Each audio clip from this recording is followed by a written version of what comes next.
السلام علیکم ورحمۃ اللہ وبرکاتہ۔ ہمارا آج کا جو سیشن ہے، جو پہلی نشست ہے وہ فاؤنڈیشن میں، وہ واصف علی واصف کے جو پنجابی کلام ہے، اس پنجابی کلام میں ایک سی حرفی ہے جس میں آپ کا ایک مصرع ہم نے لیا اور اس پہ ہم نے سارے تھیم کو ہم نے لے کر چلنا ہے گفتگو کو، اور وہ مصرع تھا واصف یار نے نظر جو کی تھی۔ دراصل جو ان سے واصف صاحب تو یار، وہاں پر آپ فرما رہے ہیں کہ مالک نے کرم جب کیا، اللہ نے کرم جب کیا، تو میں تو اس کو یار کو دونوں ریفرنسز سے لوں گا کہ واصف یار کہوں تو میرا مرشد بنتا ہے، اور فقط یار پہ رکوں تو میرا رب بنتا ہے۔ تو وہ جو نظر جو کیتی کا کنسیپٹ ہے، وہ ہمارے ہاں جو تصوف ہے، سارا لوکل تصوف بالخصوص، وہ نظر کا کنسیپٹ ہے کرم کی نگاہ، محبت کی نگاہ، ایک ایسی نگاہ جو آپ میں کچھ بہتری چاہے، جو خیر چاہے، جو آپ کو نوازنا چاہے۔ اس کو فیض کہہ لیں، اس کو کرم کہہ لیں، اس کو بزرگان دین کی طرف سے کہہ لیں، عنایت کہہ لیں۔ میں چاہوں گا کہ اس میں ہم دو ہمارے ساری گفتگو کے حصے ہوں گے۔ ایک تو وہ جو ہم نے تھیم لیا ہے اس کو تھوڑا سا ڈسکس کریں، ساتھ ہی ساتھ کیونکہ یہ بالخصوص واصف علی واصف صاحب کے حوالے سے ہے، تو ہم واصف صاحب کے کلام میں سے، واصف صاحب کے میٹیریل میں سے کچھ پڑھ لیا کریں۔ میرے مطابق اگر چیزیں پہلے سے اتنی بہتر ڈھنگ میں موجود ہوں تو وہ ان کو پڑھ لینا، ان کو سمجھ لینا، ان تک پہنچ جانا ہی بذات خود بہت بڑا فیض ہے۔ ایک تو جو میں سمجھا اس سارے سفر میں، 17-18 سال کے سفر میں، واصف علی واصف صاحب کے ایک اسپرچول ریلیشن کے بعد فیض اور کرم کو جو میں سمجھا، وہ دراصل آپ جب بھی کسی ایک بزرگ ہستی، جب بھی کسی صوفی کو محبت سے پڑھتے ہیں یا پڑھنے کے بعد محبت پیدا ہو جائے، یہ ایک بہت بڑا سائن ہے کہ آپ کا کوئی نہ کوئی کنیکشن یا کوئی نہ کوئی تعلق ہے۔ واصف صاحب فرمایا کرتے تھے کہ وہ جگہ جہاں تمہیں رقت طاری ہو، تمہاری آنکھ میں نمی ہو، اس جگہ سے تمہارا کوئی نہ کوئی فیض یا کوئی حصہ ضرور جڑا ہوا ہے۔ آپ فرماتے تھے ہر وہ مزار، ہر وہ بزرگ، ہر وہ جگہ، ہر وہ مقام جہاں پر آگ کی آنکھ میں نمی آ گئی، یاد رکھنا کہ وہ مقام جو ان سے ہے اس کے ساتھ روحانیت ضرور جڑی ہوئی ہے، آپ کے لیے روحانیت ضرور جڑی ہوئی ہے۔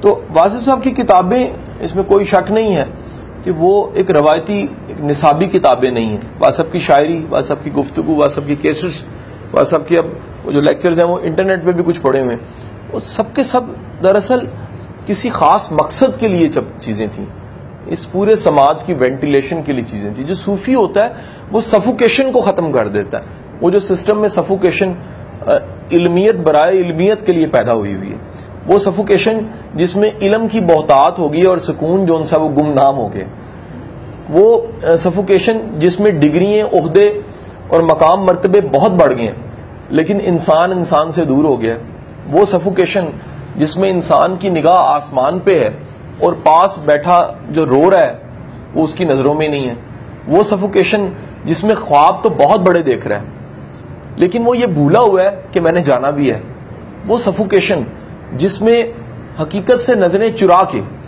وہ فقط یہ اسی واہمے میں ہے کہ میں شاید اٹل ہوں، میں نے رہ جانا ہے، میں اس دنیا میں دائمی ہوں۔ فانی دنیا میں دائمی کون ہو سکتا ہے؟ تو واصف صاحب کا کمال یہ ہے کہ واصف صاحب کوئی بھی بڑا صوفی جو ان سے ہے، وہ قدرت اس کو یہ چیز ودیت کر دیتی ہے، سمجھ اس کے گفٹ دے دیتی ہے اس چیز کا کہ تمہارا چھوٹا عمل اگر میری بارگاہ میں قبول ہو گیا تو وہ بڑا نتیجہ بن جائے گا۔ ایک بات یاد رکھیے گا کہ قدرت آپ کو کام کرنے کی تو پوری پرمیشن دیتی ہے، جو نتیجہ ہے نا وہ کہتی ہے میری ذمہ داری ہے۔ مالی دا کم پانی دینا، بار بار مشکا پائے، مالک دا کم پھل پھل لانا، دعوے نہ لائے۔ اب آپ اگر اس تھیم کو سامنے رکھیے جو میاں محمد بخش صاحب والا ہے، تو یہ تھیم آپ کو ہر صوفی میں ملے گا۔ وہ پورے اس ایمان سے بیٹھا ہوتا ہے کہ میری یہ جو ایک چھوٹی سی کاوش ہے اگر بارگاہ الہی میں قبول ہو گئی تو یہ بڑا نتیجہ بنے گی، یہ بڑی کاوش نہیں بنے گی۔ انسان کبھی آپ انسان کی ذرا وہ دیکھیے نا، اس کی ڈومین، ڈائمینشن اور کہہ لیجئے اس کی لمیٹیشنز دیکھیے، تو یہ جو زمین ہے یہ بذات خود ایک سورج کے گرد چکر لگا رہی ہے، اور تیسرے نمبر پہ آتی ہے، اور اس کے بعد کے سیارے جو ان سے ہیں، پہلے والے ہیں وہاں پر لائف نہیں ہے ابھی تک جو انفارمیشن ہے. اور یہ ایک سولر سسٹم ایک نہیں ہے، کتنے سولر سسٹم ایک گلیکسی میں ہیں، اور کتنی گلیکسیاں اس پوری یونیورس میں ہیں، اور وہ کھربا گلیکسیز اور کھربا سولر سسٹم کا مالک اللہ ہے. اور پھر واپس آئے تو کھربا گلیکسیز میں کتنے سولر سسٹم، اور ایک سولر سسٹم میں کہیں تیسرے نمبر پہ زمین، اور اتنی بڑی زمین میں کتنے میر علی کتنے تیری سنا. تو حضور والا انسان اپنی اوقات دیکھے، اپنی ویلیو دیکھے، اپنا ڈیوریشن دیکھے کہ فقط اگر کہیں صدی گزری ہے تو وہاں صدی گزری ہوگی، ممکن ہے یہاں لمحہ گزرا ہو، اور ممکن ہے یہاں صدی گزری ہے تو کائنات کے کسی نظام میں شاید ایک لمحہ گزرا ہو. ہم تو زمان و مکان کی قید میں اتنے چھوٹے سے ہیں، اتنے کمتر ہیں کہ آپ اپنی پوری زندگی میں ذرا دیکھیے بندہ کرتا کیا ہے. مطلب پیدا ہونا، جوان ہونا، ایک آدھا عشق فرمانا، بچے ہو جانا، ان کی شادیاں، ذمہ داریوں، اور ایک دن فوت ہو جانا. صوفی برکت علی صاحب اللہ انہیں اور بلند درجہ دے، فرمایا کرتے تھے اللہ اگر یہی زندگی ہے تو واپس لے لے، اور اگر کسی جذبے کا نام زندگی ہے تو وہ دے. حضور والا صوفی کو اس بات پہ یقین ہوتا ہے، اللہ والے کو یقین ہوتا ہے کہ میرا ایک قدم بڑا چھوٹا سا قدم، اتنی وسعت والی کائنات میں میرا ایک قدم اگر سیدھے رستے پہ ہے تو بہت چھوٹا قدم ہے، لیکن اس کے وعدے کے مطابق اگر وہ کہتا ہے کہ تو قدم چل تو میں 10 قدم چلوں گا، تو یاد رکھیے گا اس نے کہا تیرے مطابق والا قدم نہیں ہے، میرے مطابق والا قدم ہے. یعنی میرے قدم کی تو لمیٹیشنز ہیں کہ میں اپنے قد کاٹ اور اپنے جو بے وقت قسم کی زندگی اور بے معنی اور جو میرا چھوٹا ہونا ہے، بہت ٹنی سا ہونا ہے، اس میں قید ہوں کہ میرا قدم میکسیمم چھلانگ پہ بھی ہو تو چند فٹ ہوگا. میرا مالک کہتا ہے کہ تیرا ایک قدم ہے تو میرا جو ان سے 10 قدم ہے. تو چلتا ہے میں چلتا ہوں، تو لپکتا ہے تو میں اس سے جلدی میں لپکتا ہوں. صوفی کا یقین ہوتا ہے کہ میری وہ ساری کاوش جو میں کر رہا ہوں، وہ ساری کاوش اگر قبول ہو گئی تو نتیجہ بڑا لائے گی. یہی وجہ ہے میں یہ بات اکثر کہتا ہوں، اور یہ میری باتیں اگر خدا را کہیں ویڈیو پہ سننے والے کا دل دکھے کہ یار یہ واصف صاحب کی کئی باتیں اس میں، تو بھائی جی جہاں سے میں نے پانی لیا، مٹکا بھرا ہے، وہ سمندر سے ہی میں نے لیا ہے، میں تو دعوے دار ہی نہیں ہوں. یہ تو اس مرشد کا اور استاد کی مہربانی ہے کہ میں اس ساری فلسفی اور اس اسکول آف تھاٹ سے بلانگ کرتا ہوں. تو وہ کئی لوگ کہتے ہیں جی بغیر کوٹ کیا آپ نے کیسے کہہ دیا. میں کہا جناب والا گفتگو کے حسن کو تو قائم رکھا جائے نا، کہ آپ بار بار ہی یعنی اس میں کریں تو وہ ایک ترتیب سی خراب ہو جاتی ہے. تو حضور والا میں اس بات پہ یقین سے پہنچ گیا، میں دل سے مانتا ہوں کہ وہ جو چھوٹی سی کاوش ہے، وہ چھوٹی سی کاوش ممکن ہے چند افراد تک آسانی پہنچانا ہو، لیکن وہ آسانیوں کا سفر کل کلاں کو پہاڑ کے برابر نتیجہ دیتے. وہ ممکن ہے کہ بچنے والا ایک فرد ہو جس کو بچایا جا رہا ہو، جس کی زندگی کو، لیکن اس سے نتیجہ پوری انسانیت بچ رہی ہو. وہ ممکن ہے کہ ایک کی شر کو لگام دے دی جائے، ایک کی شر کو لگام دے دی جائے، لیکن ممکن ہے اس ایک کی شر کو لگام دینے سے کتنوں کو نقصان ہونا ہو وہ بچ جائے. تو جو اللہ والا ہے وہ اس نگاہ پہ ہوتا ہے، وہ بیج سے درخت اور درخت سے پھل کے سفر کو دیکھ لیتا ہے. وہ جانتا ہے کہ شاید ایک بندہ اب اگر اپنا میئر کرنا چاہے کہ کیا نتیجہ ہے، اپنی کاوش پہ اگر دعوے دار ہے تو کوئی نتیجہ نہیں ہے، لیکن اگر قدرت کے اسلوب میں دیکھے تو کوئی دنیا کا بندہ آج تک ایک بیج کو اپنے ہاتھ کی ہتھیلی پہ رکھ کے یہ نہیں ڈھونڈ پایا کہ کتنی نسلیں بننی ہیں، اس سے کتنے سیب دنیا میں آنے ہیں، نہیں بتا سکتا. واصف صاحب کی ساری جو زندگی تھی، بالخصوص جس میں آپ کا رشتہ و ہدایت والا معاملہ تھا، آپ کی گفتگو والا معاملہ تھا، آپ کی نشستیں تھیں، جو میں نے پڑھا، جو میں نے سنا، وہ یقین کیجئے گا وہ مالک کے دم سے تھا، وہ مالک کے بھروسے پہ تھا. یقین کیجئے ان کے میں نے ٹریننگ اور بولنے کے کام میں یہ سنا اور سیکھا ہے کہ دراصل ٹرینر یا سپیکر یا دانشور نہیں بولتا، اس کا یقین بولتا ہے. اگر آپ کی بات میں وہ یقین نہیں بول رہا نا تو اس کا اثر ہی نہیں ہوگا. مثلا آپ اس آئیڈیا پہ خود متفق نہیں ہیں تو آپ لاکھ چیخ کے کہہ دیں، لیکن دراصل ساتھ میں کمیونیکیٹ ہو جائے گا کہ یہ خود متفق نہیں ہے. اگر آپ متفق ہیں تو آپ کے چند جملے بھی اثر کریں گے، بالکل ویسے ہی جیسے شیخ عبد القادر جیلانی کی طبیعت ناساز تھی. آپ جناب کے بارے میں فرمایا جاتا ہے، کہا جاتا ہے، انفارمیشن یہ ہے کہ آپ اس زمانے میں سپیکر نہیں تھا، لاؤڈ سپیکر کا دور نہیں تھا. آپ کی ایک مجلس میں جس میں آپ خشیت الہی کی بات کرتے تھے، خوف خدا کی بات کرتے تھے، 2 4 8 بندے تو بے ہوش ہو جاتے تھے اس بیان میں خوف الہی کو سن کے. اللہ نے انہیں اتنا ملکہ دیا، تاثیر کا عالم یہ تھا. اور جس محفل یا مجلس میں آپ محبت الہی کی بات کرتے تھے تو کہیں غش کھا کے گرتے تھے محبت الہی سے. تو ایک دن آپ کی طبیعت ناساز تھی تو خطبہ آپ نہیں دے سکے. آپ کے فرزند، آپ کے بیٹے جو ان سے انہوں نے بات کی سب سے، وہ کیفیت کیوں، وہ سما نہیں بنا. تو سب نے ریکویسٹ کی کہ چلے تھوڑا سا ہی بولنے آ جائیں. تو آپ بڑی مشکل سے ممبر تک آئے اور آپ نے صرف اتنا کہا کہ آج میری طبیعت ناساز ہے. 6 غش کھا کے نیچے گر گئے. وجہ یہ تھی کہ جو بولنے والا تھا دراصل وہ بولتا نہیں تھا، اس کا انرجی لیول، اس کا اسپرچل لیول، اس کا روحانی مقام بولتا تھا. یاد رکھیے گا، میں اکثر کہتا ہوں کہ کام کام کام، بڑا سمپل سا جملہ ہے. آپ کہیں میں کہیں تو کوٹیشن نہیں بنتی، جنا کہے تو کوٹیشن بن جاتی ہے. کیونکہ جس مقام سے جنا بول رہا ہے وہاں چھوٹی سی بات بھی بہت بڑی بات ہے. تو حضور والا واصف صاحب کی وہ تمام مجالس، تمام سیٹنگز اس یقین کے ساتھ تھی کہ آپ دراصل آنے والے زمانے کو دیکھ رہے تھے. آپ کا یہ یقین، مالک پہ یقین کیجئے گا، آپ کی حرکتوں سے پتہ لگ جاتا ہے آپ کا مالک پہ یقین کتنا ہے. بڑا یہ کوئی سوال جواب یا میموری کا مسئلہ نہیں ہوتا. آپ کی حرکات و سکنات، اٹھنا بیٹھنا، انداز بیاں، سوچنے کا انداز، میں کہتا ہوں قدم اٹھانا رکھنے کا انداز، نگاہ اٹھانا اور رکھنے کا انداز، ایک چیز سے پتہ لگتا ہے یہ بندہ رب کا مانی ہے کہ نہیں ہے، یہ رب کو مانتا ہے کہ نہیں ہے. اور اگر مانتا ہے تو فقط مانتا ہے یا رب کی بھی مانتا ہے. تو اگر رب کی بھی مانتا ہے تو وہ اس کے انداز بیان سے، مجلس سے، برخاست سے، آنے سے، جانے سے، چلنے سے، پھرنے سے، معاملہ کرنے سے وہ چیزیں پتہ لگ جاتی ہیں. اور آپ کی زندگی سچی بات ہے، شاہد ہے.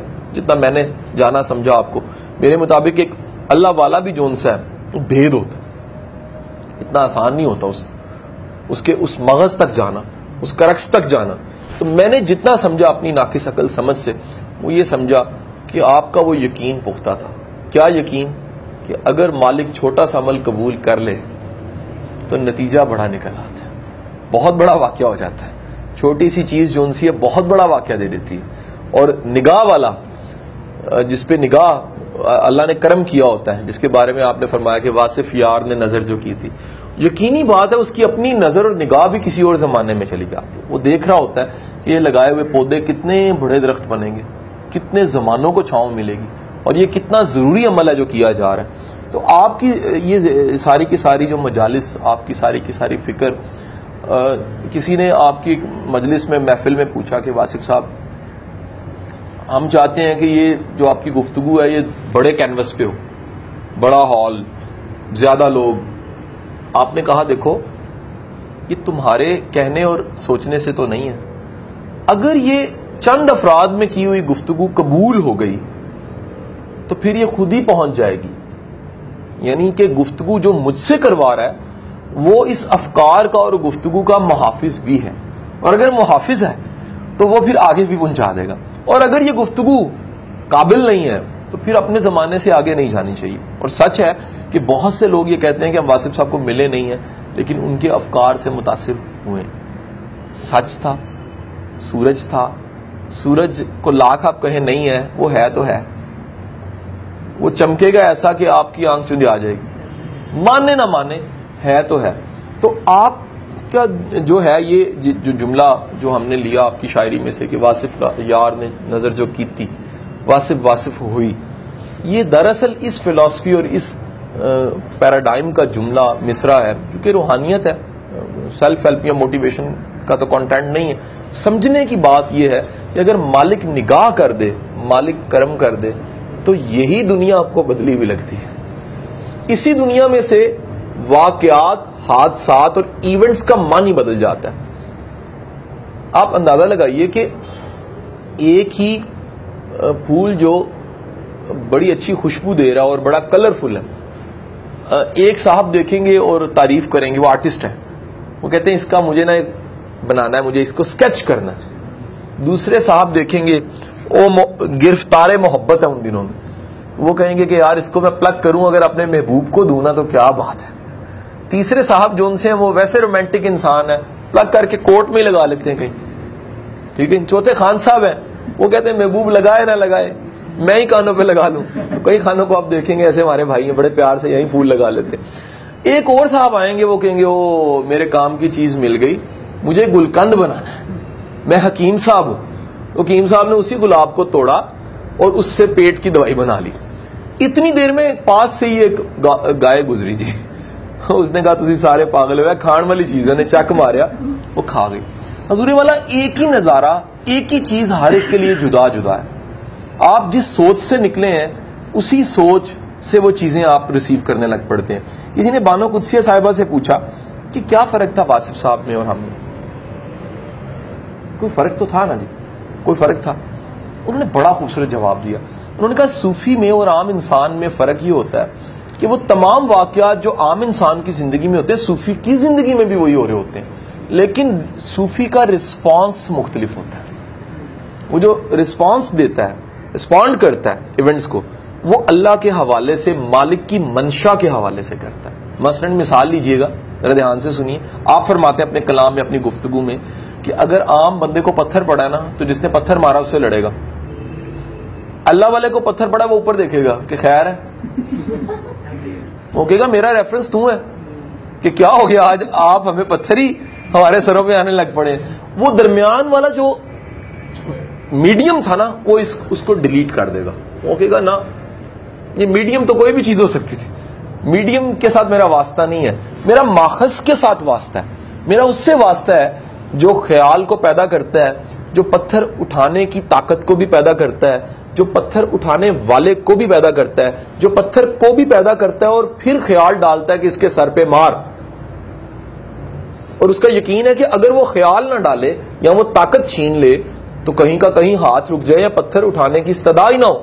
سو یاد رکھیے گا کہ آپ کی زندگی میں وہ جو واصف یار نے نظر جو کی تھی, واصف ہوئی, وہ یہ تھا کہ ایک وہ انسان جو سب کے درمیان میں ہے, اور ایک وہ انسان جو سب کے درمیان میں رہ کے سب جیسا نہیں تھا, جو سب کے درمیان میں رہ کے بنا کچھ اور رہا تھا, جو سب کے درمیان میں رہ کے کسی اور دنیا سے وابستہ تھا, جو سب کے درمیان میں رہ کے اس کی محبت, اس کے واسطے, اس کے ریفرنس آف تھاٹس, سوچنے کے واسطے وہ سارے ڈیفرنٹ تھے. میں اکثر بلکہ محبت سے یہ بات کہتا ہوں کہ اگر آپ کی واقعی سچی محبت ہے نا کسی اللہ والے سے, مرنا بڑا آسان ہو جاتا ہے. کیسے؟ اللہ والا ہے, وہ منزل کے پار ہے, یار آپ کہتے ہو میری محبت پار ہے تو موت کیا چیز ہے. مسئلہ یہ ہوتا ہے کہ ہماری محبت سچی نہیں ہوتی. آپ فرمایا کرتے تھے یار جو رسول اللہ صلی اللہ علیہ وسلم کا عاشق ہے اس کے لیے موت کیا مسئلہ ہے یار, موت تو حائل ہوئی ہے. اگر میری منزل اور میرے درمیان میں کوئی چیز حائل ہے تو میں کہوں گا اس کو ہٹاؤ, مجھے جانا ہے. موت اس کے لیے مسئلہ ہے جس کا پار کوئی نہیں ہے. جس کا پار کوئی ہے اس کے لیے موت مسئلہ نہیں ہے. ٹھیک ہے. اور یہی وجہ ہے کہ آپ کی زندگی میں آپ کا سب سے بڑا جو حسن ہے, میں سمجھتا ہوں آپ کی شخصیت کا, جو میں سمجھوں, آپ عام انسانوں کی طرح رہے. آپ نے ان پروٹوکولز کو ختم کیا. آپ فرماتے تھے دل کی بیعت ہوتی ہے. آپ کہتے تھے کہ یار جو انسان وہ حکم اس کے لیے ہے جو حکم ماننے کے قابل بھی ہے, سب پہ برابر حکم نہیں لگتا. ٹھیک ہے کہ نہیں. جس سے واسطہ ہے اس کے ساتھ معاملہ کیا ہے یہ دیکھو. تعلق کے بغیر تو تبلیغ سے بھی آپ نے منع فرمایا ہے, بڑی امپورٹنٹ چیز ہے. آپ فرماتے رہے بغیر تعلق کے تبلیغ ایسی ہی ہے جیسے غیر زبان میں تقریر. فرض کیجئے کوئی چائنیز بول رہا ہو آپ کے ساتھ تو کیا سمجھ آئے گی, غیر زبان ہوگی. آپ فرماتے رہے پہلا کام تعلق بنانا ہے, دوسرا کام تبلیغ ہے. اس کے لیے بھی آپ نے شرائط رکھی. وہ ایک علیحدہ ٹاپک ہے کہ آپ کس کو پرمٹ کرتے تھے کہ تم بات کرو اور کس کو منع کرتے تھے کہ تم نے بات نہیں کرنی. آپ کا سب سے زیادہ جو مجھے آپ کی شخصیت کا حسن ملتا ہے, آپ نے سب کو سٹنگ میں نہیں بٹھایا. یہ بڑا خوبصورت پہلو ہے. آپ نے کئیوں کو آرڈر دیا ہوا تھا, یہاں انہیں حکم تھا کہ آپ اکیلے ملو گے. کچھ مجلس کے لوگ تھے, سٹنگ کے لوگ تھے, کچھ جون سے تھے، 2 کیونکہ سیٹنگز تھیں، ایک جمعرات کی ایک جمعے کی. آپ یقیناً اللہ والے کی آنکھ تو بندے کے اندر دیکھ رہی ہوتی ہے. آپ کو اندازہ ہو جاتا تھا کہ یہ بندے کے ساتھ اس کا کیا کینوس ہے، اس کا سوچنا کیسا ہے، اس کے ریفرنسز کیا ہیں، یہ مجلس کا بندہ ہے یا یہ مجلس کا بندہ نہیں ہے، کیا یہ سوال والا ہے یا سوال والا نہیں ہے. آپ اس کے مطابق اس کو گائیڈ کر دیتے تھے. دوسرا، آپ کا اس سے بڑا حسن، آپ فرماتے تھے جو تم سے کھانا مانگنے ہے اسے کلمہ نہ پڑھانا، اسے کھانا دینا. فرماتے تھے ڈوبنے والے سے اس کا عقیدہ پوچھنے والا ظلم کر رہا ہے. کیوں ظلم کر رہا ہے؟ بچانا حکم ہے ایسے مقام پہ، بجائے عقیدہ پوچھنے کہ بتائیے آپ شیعہ ہیں، سنی ہیں، مسلمان ہیں، سندھی ہیں، بلوچی ہیں. نہیں، بچاؤ، بچانا حکم ہے. تو آپ کا کمال یہ تھا کہ اس بات سے آزاد ہو کر کہ بیٹھنے والے کا نظریہ کیا ہے. آپ کہتے تھے بادل اگر برستا ہے، سورج اگر چمکتا ہے، دریا کی روانی ہے، اللہ والا تمام انسانوں پہ مہربان ہے کیونکہ اللہ مہربان. بڑی امپورٹنٹ چیز، اگر اللہ سب انسانوں پہ یکساں مہربانیاں کرتا ہے تو اللہ والا جو ان سے ہے وہ تعصب کیوں لائے. So keep in your mind, یہ بڑا اہم نقطہ بتانے لگا ہوں. تعصب اور یہ دعویٰ کہ کوئی اللہ والا ہے، وہ اللہ والا نہیں ہے. ویسے تو ہم کون ہوتے ہیں یہ کہنے اور بتانے والے، لیکن حضور والا یہ تعصب کے ساتھ رب کا تعلق نہیں جڑا ہوا. تعصب والا ہمیشہ سیگریگیٹ کرے گا، ڈیفرینشیٹ کرے گا، کاٹے گا، میرا تیرا میں تو کے جھگڑوں میں جائے گا. اللہ والا کہے گا یار کیا پتا آج کا گناہ گار کل کا ولی ہو. عام بندہ جو ان سے مذہبی شریعتی بندہ کیا کرے گا کہ جی واجب القتل، مارو، گولی مار دو، اڑا دو. اس کی اپروچ اتنی چھوٹی سی ہے. اللہ والا کہے گا یار کیا پتا آج کا یہ جو مزاج ہے کل کو اس کو کہاں لے جائے. اور کیا کسی نے خوبصورت واقعہ بیان کیا ایک اللہ والے کا کہ کسی کشتی میں سفر کر رہے تھے، بڑی شپ میں، تو اسی کشتی میں ایک جو کونا تھا اس پہ کچھ نوجوان شور و غل کر رہے تھے. شور و غل، مذاق، شغل، جو نان سیریس سی ہوتی ہیں حرکتیں. تو کسی نے جو مریدین تھے انہیں بڑا غصہ آ رہا تھا، جو بزرگ تھے بڑے آرام سے تحمل سے بیٹھے ہوئے تھے، مسکرا سے رہے تھے دیکھ کے. تو کسی نے کہا جی ان کے لیے بددعا کریں، ان کو تو ادب بھی نہیں ہے، یہ تو بڑا. تو آپ نے ہاتھ اٹھا کے دعا فرمائی اور پھر تاریخ نے بتایا وہ تمام لوگ وقت کے ولی بنے. یہ ہے اللہ والے کا رسپانس. سر شریعتی مولوی بندہ نہیں یہ سوچ سکتا، وہ کہے گا نہیں بددعا کیوں دینی ہے، جاؤ ان کو اٹھا دو، پھینکو، سمندر غرق کرو. اللہ والا کہے گا یار جو میرے پہ مہربان نہیں ہے اللہ اس پہ بھی مہربانی کر. تو آپ کا سب سے خوبصورت شخصیت کا پہلو یہ کہ نظر کرم، میں یہ بات بڑے پھر کہوں گا عاجزی کے ساتھ یہ عرض آپ کے سامنے کرنے لگا ہوں. یار اگر آپ کسی سے منسلک ہونا اور زندگی میں حسن خیال نہیں ہے آپ کے پاس، منسلک نہیں ہو، سوال ہے میرا منسلک ہونے کا. مثلا یہ آپ کہیں گے سر اس کو تاریں تو لگی ہوئی ہیں بس سر جلتا نہیں ہے، اس کا مطلب ہے تاریں نہیں لگی ہوئی، یہاں پھر پیچھے کرنٹ نہیں ہے، یہاں پھر وہ فیوز ہو چکا ہے. حضور والا یاد رکھیے گا جب بھی آپ منسلک ہیں، آپ کا دل جڑا ہوا ہے، دل کے تار جڑے ہوئے ہیں، تو پھر روشن آپ ہو جائیں گے. اور کہاں سے روشن ہوں گے؟ اندر سے روشن ہوں گے. اور اندر کی روشنی کا مطلب کیا ہے؟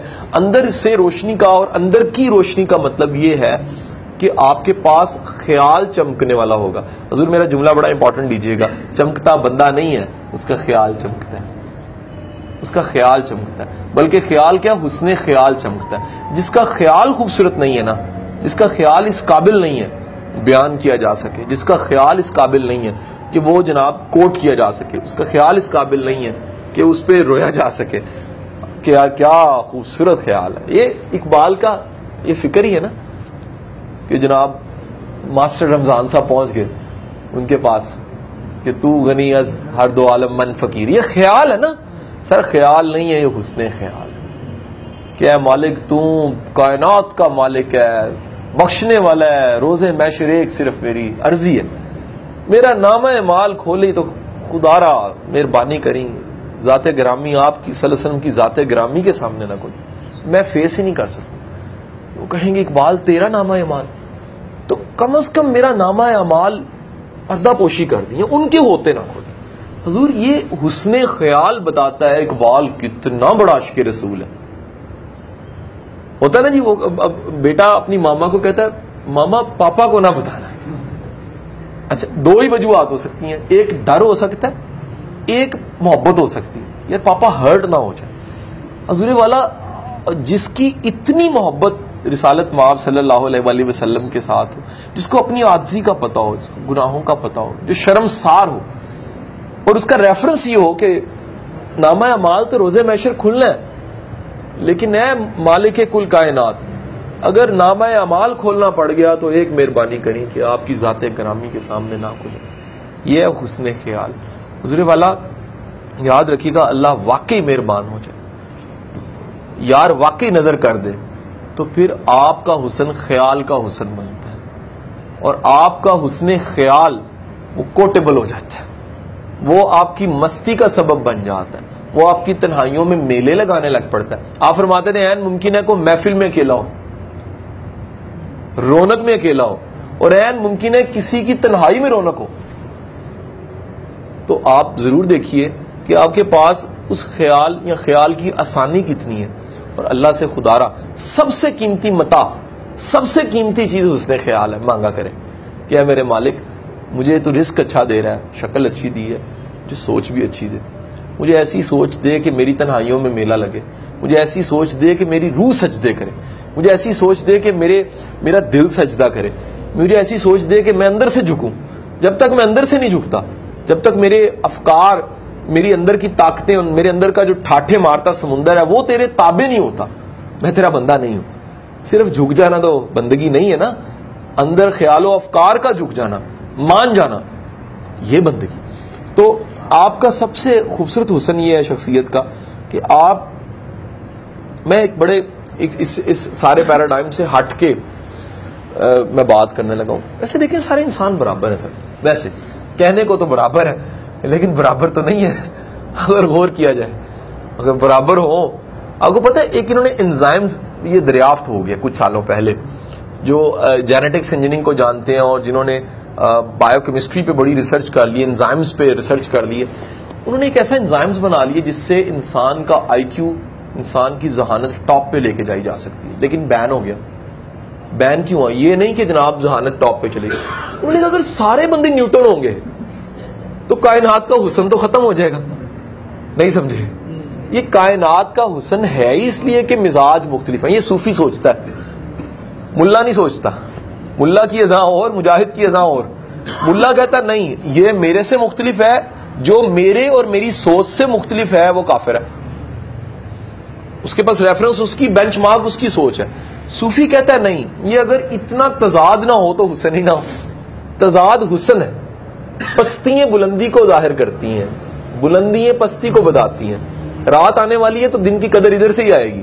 سردی گرمی کا بتاتی ہے، بہار خزاں کا بتاتی ہے، پہاڑ کی انتہا کی بلندیاں کسی پستی کو بھی بتا رہی ہوتی ہیں، ٹھاٹھے ماردہ سمندر کسی تپتے ریگستان کو بھی بتا رہا ہوتا ہے. ود ریفرنس کوئی نہ کوئی کنیکشن سوچ اور خیال کا بنتا ہے. تو یہ جو میں بات کر رہا تھا، خیال کا حسن خیال بن جانا، افکار کا بدل جانا، سوچوں کے دھارے کا بدل جانا، سب کے درمیان میں رہتے ہوئے کسی اور سفر کی طرف چلے جانا، سب کے درمیان میں عام انسانوں کی طرح نہیں رہنا لیکن اندر سے انسان کا بڑا ہونا، دراصل یہ عظمت ہے. اور اس یہاں تک کی گفتگو کے بعد میں واصف علی واصف صاحب کا ایک کتاب میں سے حرف حقیقت میں سے میں چاہوں گا ہم کچھ پڑھ لیں. مطلب یہ بھی ایک برکت ہے کہ ایک ایسا انسان جو اللہ کا انعمت علیہم، پسندیدہ انسانوں میں سے، جس پہ انعام ہوا اس سے جڑے ہوئے انسانوں پہ بھی انعام ہونے لگ پڑتا ہے. جو بات میری ٹوٹی تھی اب رب جڑا ہے. انسان برابر نہیں ہوتے سر. میں نے عام زندگی میں نا ایسے لوگ دیکھے ہیں جن سے جڑا ہوا بندہ گرو کرنے لگ پڑتا ہے. صوفی نہیں ہوتے وہ. بعض کو قدرت یہ گفٹ دے دیتی ہے، ان سے جڑا ہوا ہر بندہ گرو کر جاتا ہے، ہر بندہ گرو کر جاتا ہے. اور ایک بزرگ تھے صوفی، اللہ والے تھے، نیک انسان تھے. ان کی بابا فرید سے بڑی محبت تھی. ایک دفعہ کوئی 90 کے قریب ان کے موت کا جون سے ہیں بابا جی کے، سارے اکٹھے ایک گروپ کی شکل میں ان کی امامت میں پاک پتن شریف چلے گئے. بڑا اچھا کھانا لنگر سارا کچھ ارینج تھا ساتھ. یقینی بات ہے کہ بابا جی بھی ساتھ. کھانا لگ گیا, وہ اس مزار کی دیوار کے ساتھ ایسے بیٹھے ہوئے ہیں. کسی نے کان میں آ کے کہا کہ جی وہ کھانا گرم ہے, لنگر گرم ہے, آپ آئیں گے؟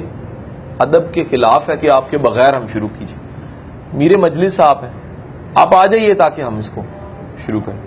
آپ نے کہا اچھا انتظار. اس کے بعد پھر ہم مراقبے میں چلے گئے. بڑی دیر گزر گئی. اب کسی کی ضرورت نہ ہو, یار کھانا برف کی طرح ٹھنڈا ہو گیا, برف کی طرح ٹھنڈا. اور بڑی دیر کے بعد ایک دم اٹھ کے کہتے ہیں, نعرہ لگا اللہ اکبر, چلو ٹھنڈا کھانا سب نے وہ کھایا. تو کسی نے بڑا پاس ہو کے کان میں ریکویسٹ کر کے بعد میں پوچھا کہ یار وہ آپ نے اتنا ٹھنڈا کھانا کروا دیا. آپ نے کہا پہلے تو میں نے 90 کو قبول کرایا بارگاہ میں, ذمہ داری تو میری تھی. 90 قبول ہوئے اس بارگاہ میں تو پھر میں نے کہا کھانا بنتا ہے بھائی. ویسے تو جو سا ہے روٹی تو گھر میں بھی مل جاتی ہے. کھانا وہ جو منسوب ہو اس جشن کے ساتھ کہ یار یہ 90 کو تو قبول کریں. اور یقین کیجئے گا ان کے ماننے والے وہ 90 میں سے کچھ لوگ مجھے ملے, وہ کہتے ہیں یار جو دل میں تھا اس دن تو مل گئے. کچھ ہی دنوں بعد پتہ لگا ہم بدلے سے ہیں. چیزیں بدل گئی ہیں, سوچیں بدل گئی ہیں, خیال بدل گئے ہیں, افکار بدل گئے ہیں. حضور والا خوش قسمتی ہوتی ہے کہ آپ مانگنے دنیا جائیں اور محبت اللہ کی مل جائے آپ کو. ہم ان کے پاس گئے حرف آرزو بن کر, ہم ان کے پاس گئے حرف آرزو بن کر, حریم ناز میں پہنچے تو بے نیاز ہو. خوش قسمت وہ ہے جو اس بارگاہ میں پہنچے, وہ اس بارگاہ کا جلال دے کے گئے میں مانگنے آیا تھا, مانگنا ہی نہیں ہے, اعتبار ہو. یہ خوش قسمت کے ساتھ ہے. دوسرا آپ فرماتے تھے یار جو خواہش لے کے آیا نا اس کی پوری ہو جائے پھر بھی اس نے چلے جانا ہے, نہ پوری ہو پھر بھی چلے جانا ہے. کہنا جی 10 روپے دیو, دے سٹے نے لے کے چلا گیا. نہیں ملے کہنا دیتے نہیں نے میں جا رہے. خوش نصیب وہ ہے جو اللہ یا اللہ والے کی بارگاہ میں بے نیاز ہو جائے. کہ ہم ان کے پاس گئے حرف آرزو بن کے, کہ گھر سے تو نکلے تھے خواہش لے کے, موسیٰ آگ لینے نکلے تھے, اور جب حریم ناز میں پہنچے, اس حرم میں پہنچے, اس ناز والے کی بارگاہ میں پہنچے, حریم ناز میں پہنچے تو بے نیاز ہوئے, خواہش ہی ختم. وہ اقبال کے اشعار کے مفاہیم میں آ جاتی ہے بات کہ وہ کہتا ہے جی تو چاہتا ہے تیری خواہش پوری ہو, میں کہتا ہوں تیری آرزو ہی بدل جائے, تیری خواہش ہی بدل جائے. تو آپ فرمایا کرتے تھے خواہش پوری کرنے والا بزرگ ایک ہوتا ہے. بڑے جملہ دھیان سے سننا, خواہش پوری کرنے والا بزرگ ایک ہوتا ہے, خواہش سے نجات دلانے والا کوئی اور بزرگ ہوتا ہے. تو خوش قسمتی ہوتی ہے کہ آپ کی دعائیں بدل جائیں, آپ کی مانگ, آپ کی طلب, آپ کی سوچ بدل جائے, آپ کو جوانی میں ذائقہ کچھ اور مل جائے, کو ٹیسٹ کچھ اور مل جائے. اچھا یہ جو ہے مضمون, میں نے اس میں سے ایک پیراگراف میں نے جو پڑھنا ہے یہ میں نے چوز کیا ہے کہ عظمت کے حوالے سے عظیم لوگ, یہ حرف حقیقت آپ کی مضامین کی آخری کتاب, اور اس کا میں آخری پیراگراف, اپنے ہاں بھی جو لوگ عظیم ہیں ان کی زندگی کا بغور مطالعہ کیا جائے, جس شعبے میں اور جس مقام پہ وہ عظیم ہیں ان کو سلام پیش کیا جائے, اور جہاں ان کی زندگی معذرت سے گزری ہے وہاں سے گریز کیا جائے. بڑا امپورٹنٹ ہے, میں سمجھ گیا ہوں گیا. ہمارے کئی ایسے ہیروز ہیں ماضی میں, جہاں پر عظمت ہے وہاں پر سلام کریں, آپ نے کہا جہاں پر تھوڑا سا کمزوری والا پہلو ہے وہاں سے خاموشی سے چپ کر کے عذر پیش کر کے گزر جائیں. ہمارے ہاں دقت یہ ہے کہ جو علماء صاحبان وقت کے تقاضوں کی عظمتوں سے بے خبر ہیں, جو علماء صاحبان وقت کے تقاضوں کی عظمتوں سے بے خبر ہیں, اور جو لوگ عظیم ہیں وہ احکام شریعت سے غافل نظر آتے ہیں. یہی وجہ ہے کہ قوم جب کسی ہیرو کی تقلید کرتی ہے تو دین سے بے راہ ہو جاتی ہے. بڑا امپورٹنٹ, آپ کا ہیرو جو ان سے ہے وہ کس شعبے کا ہیرو ہے, اس شعبے میں تو ہیرو لیجئے, لیکن جب آپ دیکھیں گے ممکن ہے ایک شعبے میں ہیرو ہے تو ویسے شریعت کا قائل نہیں ہے, تو اس شعبے میں پھر آپ ہیرو نہیں اس کو بنا سکتے.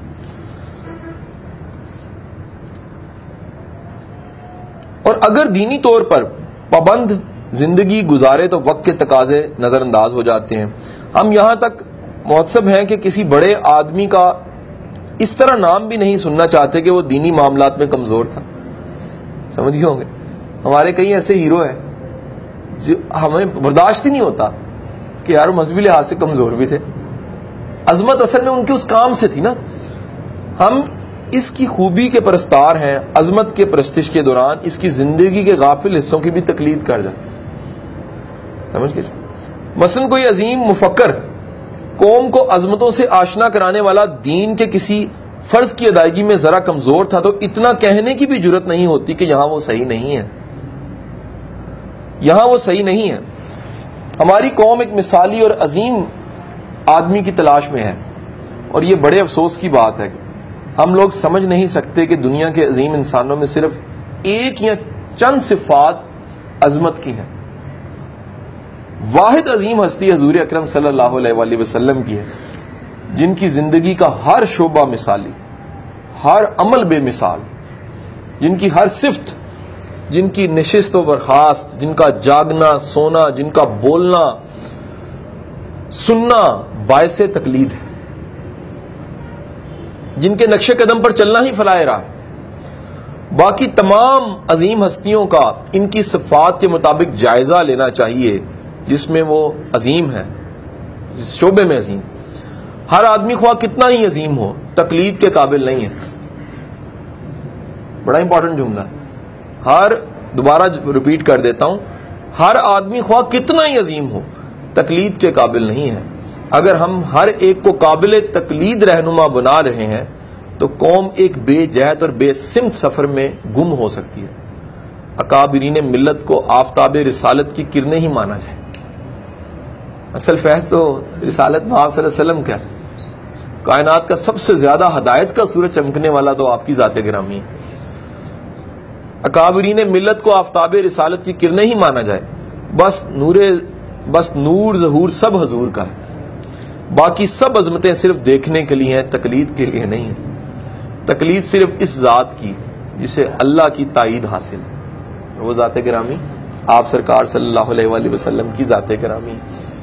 یہ ہماری آج کی مختصر سی گفتگو تھی کہ فیض اور کرم کے بعد وہی زندگی وہ زندگی نہیں رہتی, وہی نظارے وہ نظارے نہیں رہتے, وہی تصویر بدل جاتی ہے, وہی کام وہی معاملات ان کا رسپانس بدل جاتا ہے. اللہ ہم سب کو ان باتوں پہ عمل کی بھی توفیق عطا فرمائے.